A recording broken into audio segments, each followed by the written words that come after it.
तो आज का हमारा पहला क्वेश्चन है, मानव शरीर में कुल कितनी हड्डियां होती हैं। देखिए काफी आसान क्वेश्चन है, आप सभी को पता भी होगा, लेकिन मैं आपको बता दूं, मैं जितने क्वेश्चन भी आपके लिए लेकर आता हूँ, आप हमारे इस वीडियो के माध्यम से अगर आपको क्वेश्चनों के बारे में पता भी है तो आप अपना रिवाइज कर सकते हैं, और अगर आपको क्वेश्चनों का आंसर नहीं पता है तो आप इन्हें याद कर सकते हैं। देखिए काफी इंपोर्टेंट होते हैं ये क्वेश्चन जो मैं आपके लिए लेकर आता हूँ। तो यहाँ पर इसका राइट आंसर ऑप्शन बी हो जाएगा 206। मानव शरीर में कुल 206 हड्डियां होती हैं। नेक्स्ट क्वेश्चन देखते हैं, नवजात शिशु में हड्डियों की संख्या लगभग कितनी होती है। देखिए ये दूसरा क्वेश्चन भी काफी इंपोर्टेंट है, क्योंकि ये रेलवे ग्रुप डी और रेलवे एएलपी एग्जाम में 2 से 3 बार पूछा जा चुका है। तो आपको ध्यान रखना है कि नवजात शिशु में हड्डियों की संख्या लगभग कितनी होती है, 300 होती है। तो यहाँ पर इसका राइट आंसर ऑप्शन सी हो जाएगा 300। आपको ध्यान रखना है नवजात शिशु में हड्डियों की संख्या लगभग 300 होती है। नेक्स्ट क्वेश्चन देखते हैं, मनुष्य के शरीर में पसलियों के कितने जोड़े होते हैं। देखिए यहाँ पर क्वेश्चन में पूछ रहा है कि मनुष्य के शरीर में जो पसलियां होती हैं वे कितने जोड़ी होती हैं। तो अगर आपको इसका आंसर पता है तो आप अपना आंसर लगा सकते हैं। तो यहाँ पर इसका राइट आंसर ऑप्शन ए हो जाएगा, 12 जोड़ी पसलियां होती है मनुष्य के शरीर में। तो आपको ध्यान रखना है। तो चलिए नेक्स्ट क्वेश्चन देखते हैं, शरीर की सर्वाधिक प्रबल अस्थि होती है। देखिए इस क्वेश्चन में आपको बताना है कि शरीर की सबसे मजबूत हड्डी या अस्थि कौन सी होती है। तो ये क्वेश्चन भी काफी इंपोर्टेंट है, अगर आपको पता है तो आप इसका भी आंसर लगा सकते हैं। तो इसका राइट आंसर ऑप्शन बी हो जाएगा, जबड़े में। जबड़े में शरीर की सर्वाधिक मजबूत हड्डी होती है। देखिए मैं आपको इसके बारे में बता दूं, जो जबड़े में हड्डी होती है तो ये लगभग 280 किलो वजन इसे सहन कर सकती है, यानी कि 280 किलो का वजन सहन कर सकती है। ये इतनी मजबूत होती है। तो आपको ध्यान रखना है। चलिए अगला क्वेश्चन देखते हैं, क्वेश्चन नंबर 5 है, मानव शरीर की सबसे छोटी हड्डी है। तो यहाँ पर इसका राइट आंसर ऑप्शन सी हो जाएगा, स्टेपिस। मानव शरीर की सबसे छोटी हड्डी होती है।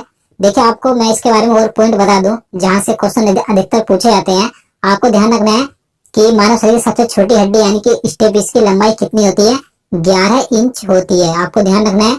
और अगर हम सेंटीमीटर में बात करें, सेंटीमीटर में 28 सेंटीमीटर होती है। तो आपको सेंटीमीटर और इंच इन दोनों में इसकी लंबाई याद रखनी है, क्योंकि एग्जाम में कुछ भी पूछा जा सकता है।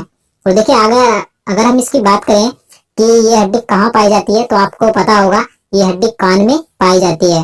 और कान से रिलेटेड एक क्वेश्चन और एग्जाम में पूछा जाता है ज्यादातर, कि कान में कुल कितनी हड्डियां होती हैं। तो आपको ध्यान रखना है, कान में कुल 6 हड्डियां होती हैं, यानी कि एक कान में 3 हड्डियां पाई जाती हैं, दोनों कानों में 6 हड्डियां होती हैं। तो आपको ध्यान रखना है। चलिए नेक्स्ट क्वेश्चन देखते हैं, मानव शरीर की सबसे लंबी हड्डी है। अगर आपको इसका आंसर पता है तो आप इसका भी आंसर लगा सकते हैं। तो इसका राइट आंसर ऑप्शन डी हो जाएगा, फीमर। मानव शरीर की सबसे लंबी हड्डी होती है। और अगर हम बात करें कि ये हड्डी कहाँ पाई जाती है, तो जांघ में ये हड्डी पाई जाती है। आपको ध्यान रखना है।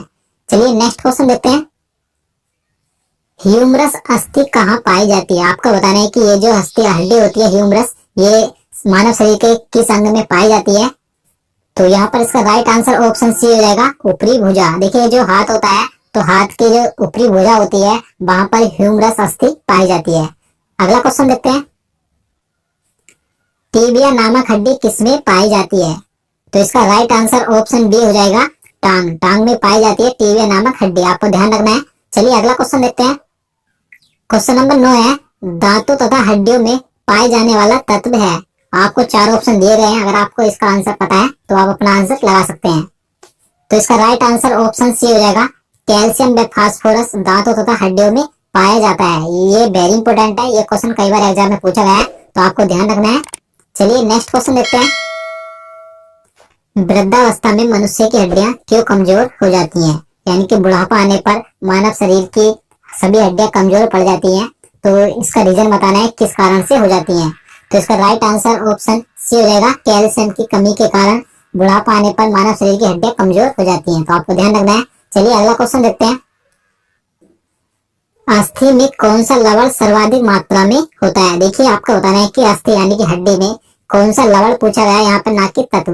अगर आपसे तत्व पूछा जाता है, मैं आपको पहले बता चुका हूँ, फास्फोरस और कैल्शियम पाया जाता है। और यहाँ पर लवण पूछा गया है, तो इसका राइट आंसर ऑप्शन ए हो जाएगा, कैल्शियम फास्फेट पाया जाता है। तो आपको ध्यान रखना है। चलिए नेक्स्ट क्वेश्चन देखते हैं, अस्थियों एवं पेशियों को आपस में जोड़ता है। देखिए काफी अच्छा क्वेश्चन है ये। तो यहाँ पर इसका राइट आंसर ऑप्शन बी हो जाएगा, टेंडन। देखिए ये जो टेंडन होता है, ये अस्थियों और पेशियों को आपस में जोड़ने का कार्य करता है। तो आपको ध्यान रखना है, काफी इंपोर्टेंट क्वेश्चन है ये भी। चलिए अगला क्वेश्चन देखते हैं। मनुष्य के जीवन काल में कितने दांत 2 बार विकसित होते हैं? तो अगर आपको इसका आंसर पता है तो आप इसका भी आंसर लगा सकते हैं। तो इसका राइट आंसर ऑप्शन बी हो जाए, सॉरी सी हो जाएगा 20। 20 दांत मनुष्य के जीवन में 2 बार विकसित होते हैं, यानी कि 2 बार जमते हैं। तो आपको ध्यान रखना है। चलिए अगला क्वेश्चन देखते हैं। मानव शरीर में पाचन का अधिकांश भाग किस अंग में संपन्न होता है? देखिए इस क्वेश्चन में पूछा गया है कि भोजन का जो सर्वाधिक पाचन होता है वह शरीर के किस अंग में होता है? तो यहाँ पर इसका राइट आंसर ऑप्शन सी हो जाएगा, छोटी आंत। देखिए छोटी आंत में सर्वाधिक भोजन का पाचन होता है, आपको ध्यान रखना है। तो देखिए आपको एक पॉइंट और ध्यान रखना है कि छोटी आंत की जो लंबाई होती है लगभग 6 से 7 मीटर इसकी लंबाई होती है। तो आपको ध्यान रखना है। चलिए नेक्स्ट क्वेश्चन देखते हैं। क्वेश्चन नंबर 15 है, शरीर के लिए एंजाइम आवश्यक होते हैं क्योंकि? तो इस क्वेश्चन में बताना है कि क्यों होते हैं एंजाइम हमारे शरीर के लिए आवश्यक।